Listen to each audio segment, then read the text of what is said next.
no dejarse frenar por eso, no dejarse frenar por ser mujer o por ser latino, o no hacer contactos porque no quiero hablar con esta persona porque qué pena. Entonces eso, como que confiar en que uno puede y si trata y se esfuerza, lo puede lograr, y no ser uno mismo el que se cierra las puertas. Hola, ¿qué tal mi gente? Les habla Juan Angustia y nuevamente nos encontramos en un episodio de Latinología Podcast, el espacio donde entrevistamos latinos que se han desarrollado en la industria de tecnología y diseño. En este episodio me encuentro con una colombiana israelí. Estudió y se graduó de Ingeniería de Computación en la Universidad de Boston y actualmente es programadora de software en Amazon. Para mí es más que un honor tener el privilegio de conversar con ella hoy y compartir su historia con todos ustedes. Dana, bienvenida. Discúlpame que no pronuncie tu apellido porque no sé cómo pronunciarlo, pero me gustaría que tú te presentes. Hola Juan, mucho gusto, gracias por tenerme acá. Bueno, mi apellido es un poco raro cómo se escribe, pero es Shapiro. La Z suena como si fuera una H. Claro, me gustaría que te sientas cómoda. ¿Quién es Dana Shapiro? Cuéntame de ti. Me gustaría que te describa de dónde viene. Como ya dijiste, soy como una mezcla colombiana-israelí. Yo nací en Colombia y cuando era muy pequeña me mudé a Israel. Luego a los 11 volví a Colombia y ya me quedé ahí hasta pues graduarme del colegio. Y bueno, luego me fui a la universidad en Boston, me gradué ahí. Y ya desde que me gradué he estado trabajando en Amazon como software developer. ¿Por qué decides estudiar computadora, computación, ingeniería en computación? ¿Qué te trajo a ese camino? Claro, bueno, la verdad fue medio como que fui descubriendo lentamente las cosas paso a paso, no fue como que yo siempre supe que eso es lo que yo quiero, ni fue una decisión, yo diría que ni siquiera muy premeditada. Bueno, mis dos papás son ingenieros, entonces siempre fue como una carrera que yo tuve en mente que me interesaría tener, no necesariamente porque la quería aplicar, pero porque ellos siempre me decían que lo entrena a uno a pensar de cierta manera, a resolver problemas, y yo al no saber muy bien qué es lo que quería hacer, pues que la iba a poder aplicar en como en diferentes cosas independientemente de lo que haga. Entonces fue como más un reto personal. Siempre fui muy buena como en las áreas de las ciencias. Entonces, nada, decidí que quería ingeniería, pero no sabía muy bien cuál. Era más como la idea de ingeniería que me llamaba la atención. Y bueno, nada, entré a la universidad como ingeniería sin decidir. Igualmente en Boston University, los primeros 2 años de ingeniería para todo el mundo es igual. Entonces te toca tomar como que un poquito de cada una. Y fue después de mi primera clase de programación que yo dije, eso es lo mío, me encantó, la lógica como que se me daba, la entendía, como que me retaba, se me hacía casi que como un juego. Entonces ahí mismo declaré que yo quería ingeniería de sistemas. Entonces, en verdad, durante la universidad hice muchos internships en diferentes como startups más que todo y siempre mi rol fue mucho más enfocado como a la parte de product development, product management, ayudar como al lado de business, como que nunca yo era el lado técnico como tal. Y luego en mi último internship, pasando a mi último año en la universidad, en ese verano, yo dije, bueno, este año yo voy a probar, aunque sea, qué significa trabajar en lo que estudié, porque pues tampoco es una carrera muy sencilla. Y si ya me esforcé y lo aprendí y todo, entonces por lo menos voy a poder decir que lo apliqué, así sea, en una pasantía. Ese año yo me acuerdo, yo viví metida en la biblioteca, yo estudiando, entrevistando para todos lados, o sea, en todos lados ya me rechazaron, y luego ya me aceptaron como software developer intern en Amazon. Y yo feliz, fui a probarlo y la verdad es que me encantó. O sea, no fue nada como me imaginé, fue cero aburrido, me sentí retada, súper interesante.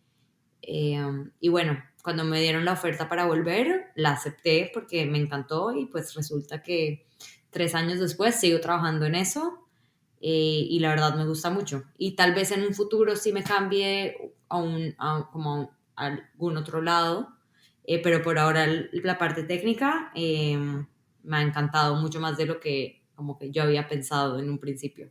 Mencionaste que fuiste rechazada de muchos lugares para donde aplicaste para hacer tu pasantía. ¿Alguna vez te preguntaste el por qué siempre te rechazaban? Yo creo que fue una mezcla de muchas cosas. Bueno, como te decía antes, los primeros 2 años en la universidad eran muy variados en cuanto a lo que uno aprendía. Entonces aprendí un poquito de cada ingeniería, pero yo no era ni cerca de profesional en hacer código.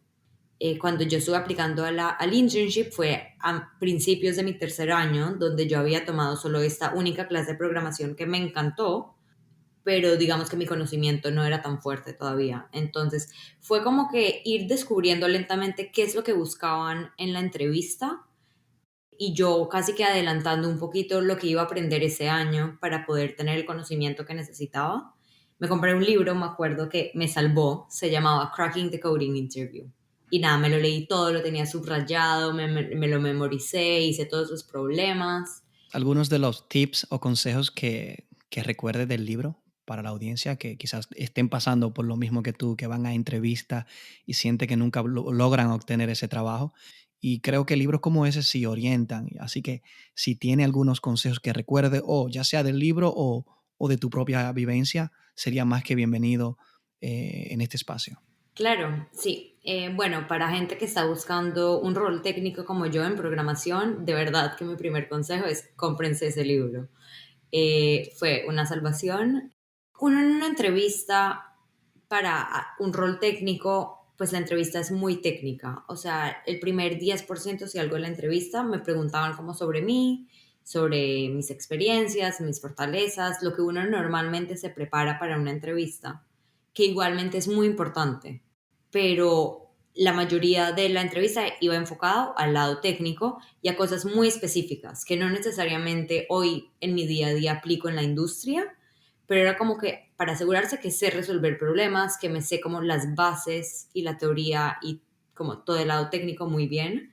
Entonces, creo que fue cuestión de practicar, de asegurarme que al entrevistador él pueda seguir mi pensamiento. Entonces, ir explicando paso a paso cómo llego a conclusiones, porque eso también ayuda muchísimo que si mi conclusión tal vez está mal, pero el proceso estuvo bien, como que él entienda y tal vez te ayude como con alguna pista o corregirte o guiarte un poquito a llegar a donde quieres. Entonces, siento que eso también fue súper importante.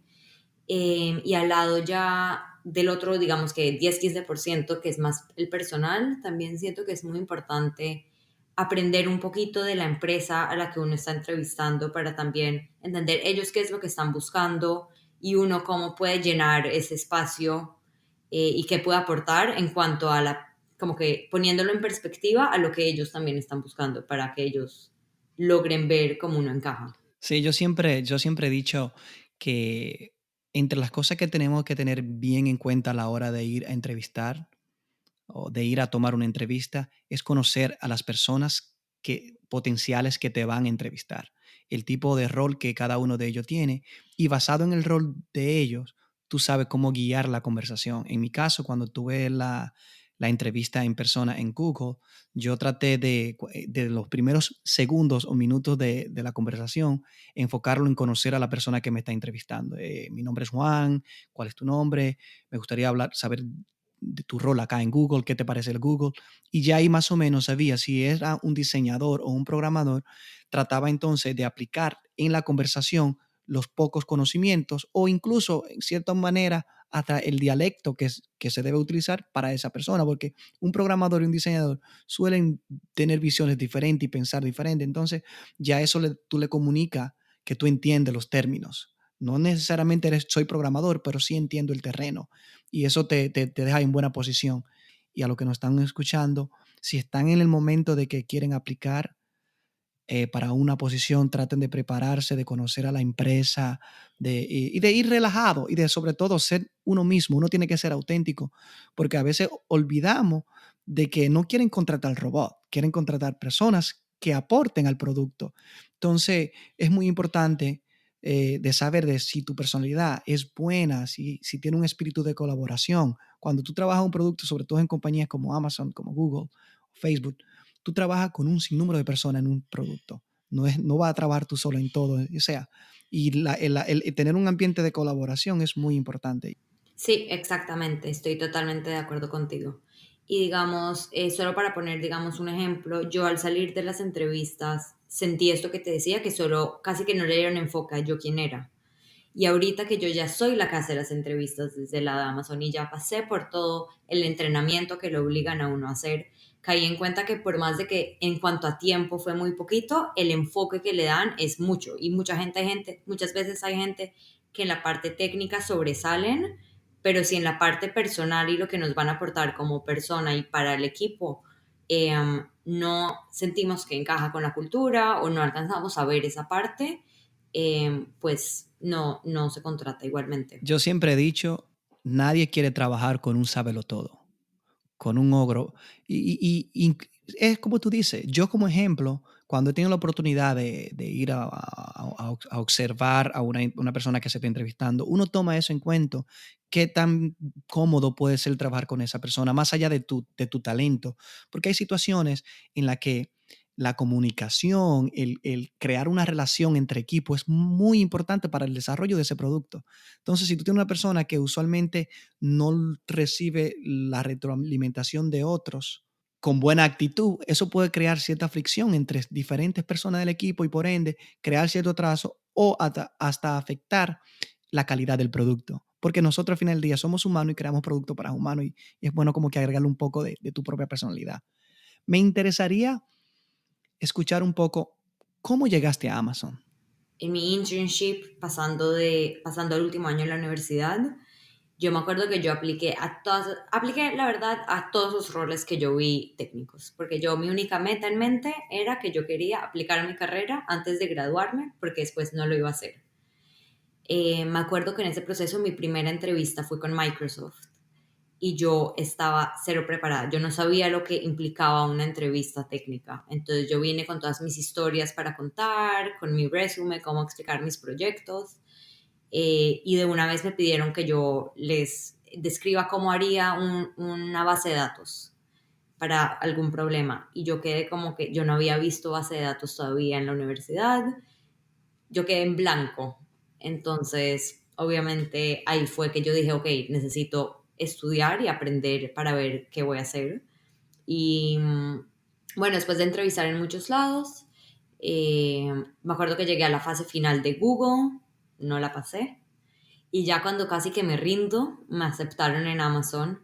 Y bueno, nada, me vine para Seattle y saca mi internship y la verdad es que tuve una experiencia espectacular, mi jefe era súper chévere, mi internship como que de una vez me pusieron a hacer cosas, tuve responsabilidad, de verdad que creé un producto, diciendo que eso fue lo que me encantó también de la parte técnica, que fue que yo de verdad veía los resultados de lo que yo estaba creando. Sí, esa sensación de que, wow, tengo este poder o esta oportunidad de crear productos que van a impactar la vida de millones de personas, es como bien gratificante para uno y creo que es una sensación que todos los que estamos en esta industria disfrutamos a diario, sobre todo cuando logramos lanzar algo que duramos años a veces creando. Dentro de Amazon, ¿podría hablarme un poco, mientras sea posible, de tu rol? Bueno, yo ahorita estoy como programadora dentro de un equipo de expansión. Como ya te imaginas, Amazon obviamente le pone mucho énfasis a llegar a diferentes países, a crecer más allá de solo Estados Unidos. Entonces están poniendo mucho énfasis en crecimiento y yo hago parte de esa organización. Mi equipo como tal se encarga más que todo de América, entonces de Norteamérica y Latinoamérica. Y entonces también es muy chévere para mí como latina sentir que parte de mis users y customers son como que mi gente y poder relacionarme de esa manera a como lo que estoy creando. Sí, eso hace que uno tenga una conexión todavía más fuerte con el producto, porque uno sabe que su gente es la que va a utilizar este producto y uno quiere aportar en ellos. Me gustaría tocar un tema contigo que sé que es muy presente en la industria. Como mujer programadora, ¿algunos retos? Bueno, siento que en general, pues es un rol, la verdad, que mayoritariamente es de hombres. Digamos que en mi equipo más expandido, no solo el que está bajo mi jefe, pero en los que trabajamos básicamente en lo mismo, somos alrededor de 80, 90 programadores y yo diría que no somos más de 5 mujeres. Entonces es increíble eso de como el desbalance que hay en ese rol en la industria. Pero como tal, en mi organización, la verdad es que mucha gente en posiciones de management sí son mujeres. Entonces nunca me he sentido incómoda o que me han desvalidado. Eso es dentro de mi equipo. Pero digamos algo que me pasa muy seguido, que sé que nadie lo hace con intención de hacerme sentir menos o como de desvalidar como mi inteligencia, no sé.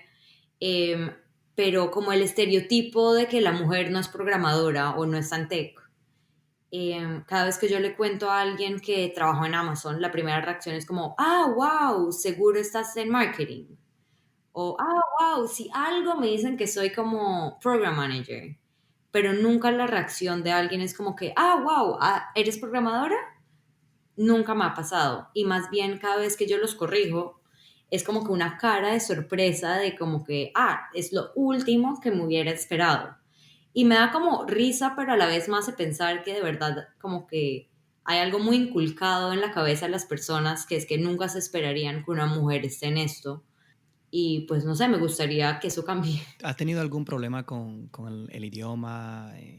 Yo, digamos que sé hablar inglés, estudié acá en la universidad, pero el acento es algo que a uno no se le va y obviamente uno al entrar a una reunión donde hay demasiada gente que la mayoría de ellos sí hablan perfectamente inglés, es intimidante. No sé si a ti te pasa, pero me toca pensar 15 veces antes de hablar.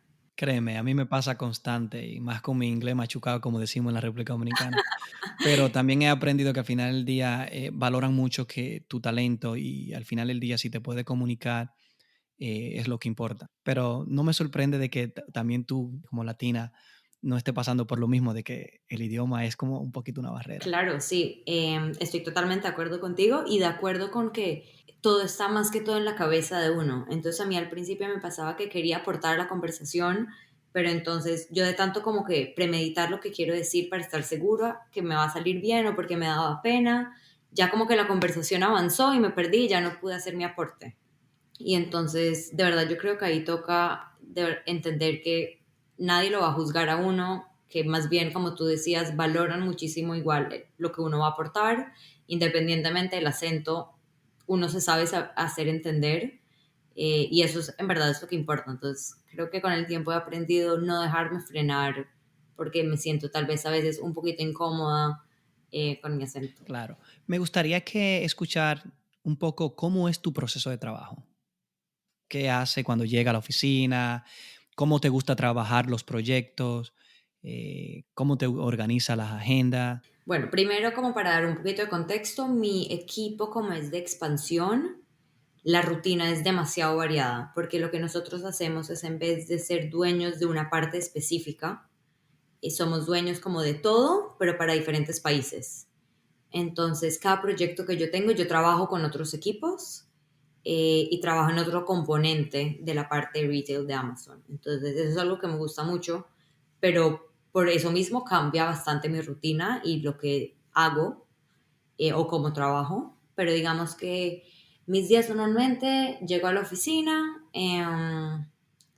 como que reviso los mails, reviso si tengo algo como un poco más urgente que tengo que hacer o que responder, si estoy tal vez bloqueando a alguien. Luego todos los días a las 10:15 tenemos una reunión con todo mi equipo en el que cada quien comparte qué es lo que está haciendo, si tiene algún problema, cuáles son sus siguientes pasos. Es como que decir qué hiciste ayer, qué vas a hacer hoy y qué planeas hacer mañana. Y entre todos nos apoyamos, si alguien ya sabe algo, como la respuesta a algún problema que alguien está teniendo, nos ayudamos. Pero normalmente mi equipo, cada quien está trabajando como en algo bastante diferente, por eso mismo que te decía.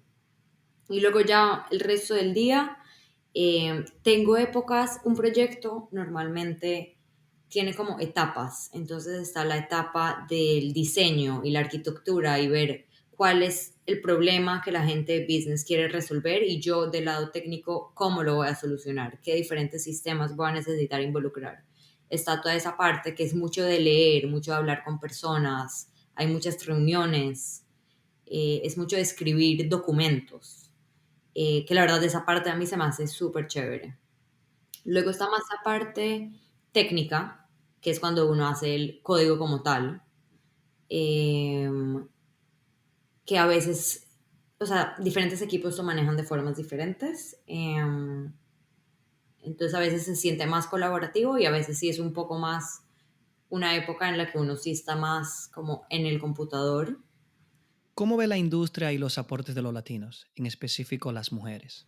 Es una industria que creo que cada vez se vuelve más poderosa y siento que ahorita, aparte con toda la situación con COVID, aún más porque también todo lo que no era tech tuvo que casi que obligado a migrar a de alguna manera tener presencia virtual. Las empresas como tal, las más grandes, se nota que están haciendo un esfuerzo para tratar de aumentar la diversidad, pero igual yo no creo que es suficiente. Como yo te decía, en mi equipo no hay casi mujeres.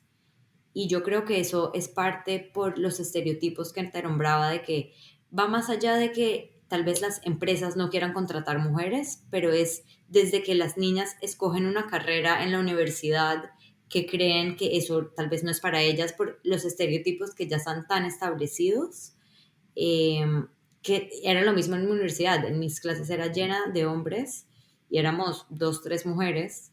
Entonces creo que el problema en realidad está ahí. Y es como que abrir la mentalidad y abrir los ojos a la gente a que no tendría que ser así y que las mujeres también pueden hacer roles técnicos para que desde el momento de escoger una carrera las mujeres tengan esas puertas más abiertas y no se sientan intimidadas.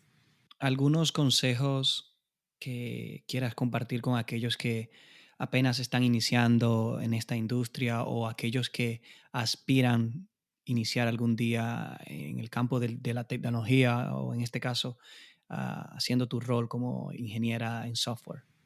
Claro, a ver, pienso.